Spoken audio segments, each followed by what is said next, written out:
지금 지난 문재인 정부의 재정 운영에 대해서 재정 파탄이다, 재정 중독이라는 비판이 지금 간헐적으로 지속이 되고 있습니다. 저는 좀 정확한 사실관계를 좀 짚어보고자 합니다. 그리고 22년에 52.5조 원 역대급 초과세수가 발생한 거죠. 이 돈을 가지고 전국민 재난지원금을 지급하고 세계 최초로 소상공인 손실보상에 활용하는 경기와 재정의 선순환을 이뤄냈다. 저는 그렇게 보고 있습니다.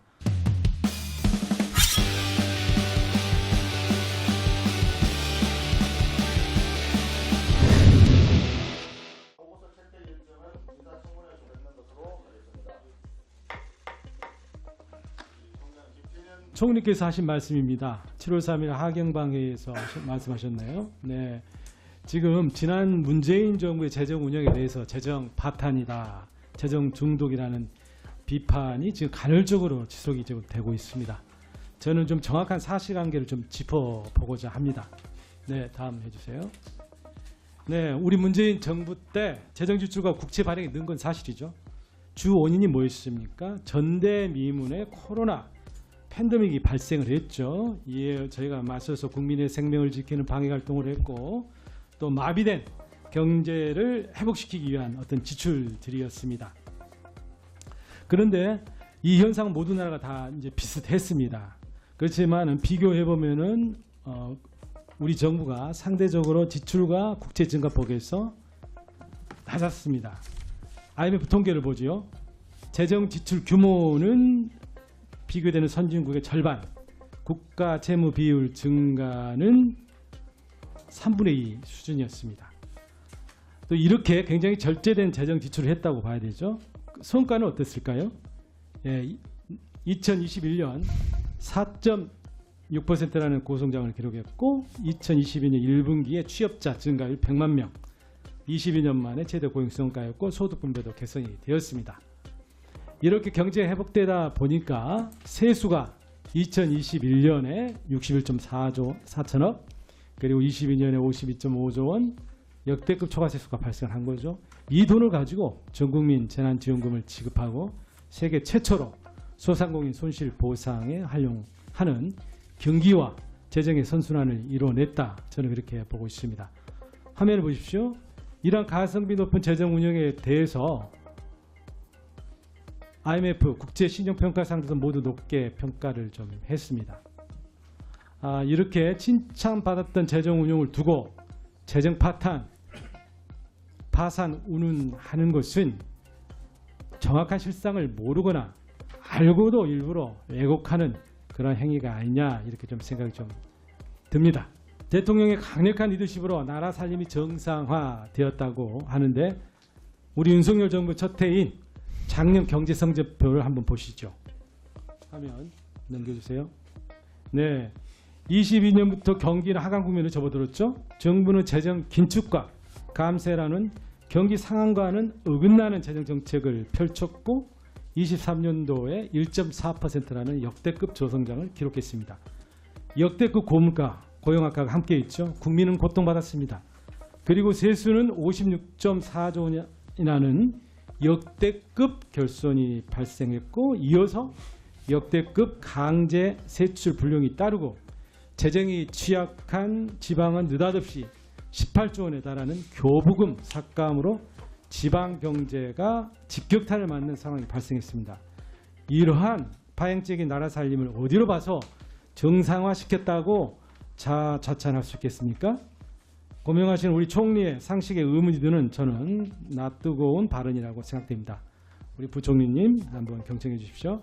자, 안타깝게도 세수 결손은 금년에도 좀 이어지고 있습니다. 5월까지 세수 실적이 전년 대비 9조 1천억이었고, 금년 목표 세수시 대비로는 저는 19조 원 정도에 지금 바란다고 좀 보입니다.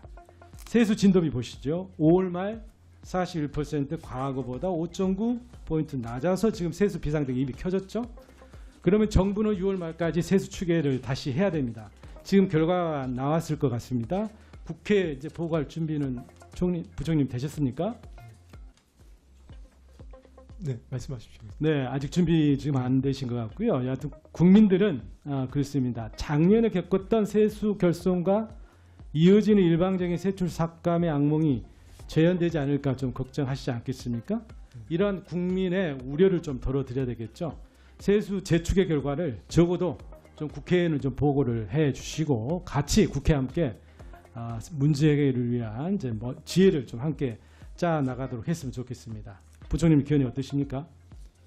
지금 말씀하신 네. 그 세 가지에 대해서도 말씀 같이 답변 드리겠습니다. 아니 네, 재축에만 마지막에요. 좀 재축의 부분은 네. 저희가 재축예를 네. 하고 있습니다만은 네. 아직까지 세수 저희가 올해 전망에 대한 거를 어느 정도 좀 시간이 필요합니다. 그래서 중간중간에 말씀을 드리면 국민께 혼란을 드릴 수 있기 때문에 좀 저희한테 좀 시간을 주십시오. 네. 예, 그건 좀 추가적인 논의를 해보시도록 하겠고요. 자, 이렇게 세수 실적이 악화되면 정부가 가장 먼저 해야 할 일은 무엇일까요? 세수 확보를 위한 비상 조치를 전면적으로 펼쳐야 될 것입니다. 100조 원이 넘어가는 국세 체납분에 대한 한수 노력, 부정탈소득에 대한 과세 강화와 함께 불효 불급한 국세 감면을 줄이는 일이 무엇보다도 필요한 일이라고 생각됩니다. 그런데 지금 금년에 정부가 계획하고 있는 국세 감면액이 얼마입니까? 부장님 잘 아시죠? 77조 1,000억이죠. 우리 윤석열 정부 들어서 지난 2년간 늘어난 국세 감면액만 보면 13조 6천억입니다. 21.4% 급증한 거죠. 그리고 이러한 77조 1원의 국세 감면액은 총 조세 대비로 보면은 이제 16.3%고 이 비율은 무분별한 국세 감면을 막기 위해 우리 국가재정법에서 규정한 국세 감면 한도인 14.6%를 초과하고 있다. 총리님 잘 알고 계시죠, 부총리님? 네. 네, 그리고 금년 들어서 발생하고 있는 국세 수익 결손분을 우리가 감안한다면 실제 국세 감면 비율은 16.3%보다 더 커지고 법정 한도와 격차는 더 벌어지겠죠. 저는 이러한 현상이 바로 이제 국가재정법을 위반하는 일탈된 재정 운영이 아니냐 이렇게 생각되는데 우리 부총리 의견이 어떻게 생각하십니까? 네, 일단 기본적으로 국세 감면율 법정 한도를 네. 지금 준수하지 못한 부분들에 대해서는 뭐 제가 죄송하게 생각을 합니다. 단지 이제 저 부분은 그 저희가 예상하지 못했던 국세 수익 감소에 미친 영향이 크기 때문에 다만 이제 재정의 어떤 건전 재정이나 지속 가능성을 위해서는 국세뿐만 아니라 세계 수익까지 합친 전체적인 총 지출과 총 수입을 놓고 저희가 관리를 하는 부분이 있기 때문에 그 부분은 최선을 다해서 저희가 재정 건전성 확보에 노력을 하겠습니다.